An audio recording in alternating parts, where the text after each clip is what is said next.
বিয়ের মতো গুরুত্বপূর্ণ একটা সিদ্ধান্তের আগে একটু খোঁজ খবর নিয়েন। চারপাশের পরিস্থিতি আজ বড়ই বিচিত্র।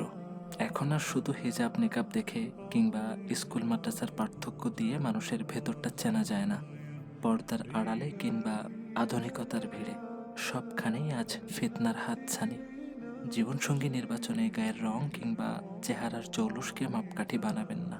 যদি দেখেন কোনো মেয়ের গায়ের রং চাপা, দেখতে হয়তো খুব একটা সুন্দরী নয়, কিন্তু তার চরিত্রে কোনো কালিমার দাগ নেই, তার কোনো অন্ধকার অতীত নেই, তবে বিশ্বাস রাখুন, সেই আপনার ঘরের প্রকৃত বরকত।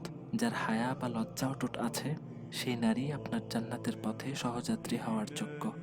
টাকা পয়সা, বংশমর্যাদা কিংবা উচ্চতা এসবই দুনিয়াবি মাপকাঠি। রাসূল সাল্লাল্লাহু আলাইহি ওয়াসাল্লাম আমাদের শিখিয়েছেন দিনদারিত্বকে প্রাধান্য দিতে। আর সেই দিনদারিত্ব মানে কেবল তাসবিহ পাঠ নয়, বরং সেই দিনদারিত্ব হলো একটি পবিত্র অতীত এবং একটি কলঙ্কমুক্ত সুন্দর চরিত্র। অসুন্দর চেহারা দিয়ে সারা জীবন কাটিয়ে দেওয়া যায়, কিন্তু একটা কলুষিত চরিত্র নিয়ে এক মুহূর্ত থাকাও যন্ত্রণার। তাই চোখ বন্ধ করে সেই পবিত্রতাকেই বেছে নিন। ইনশাআল্লাহ আপনার সংসার হবে শান্তিময় আর আপনার জীবন হবে সার্থক।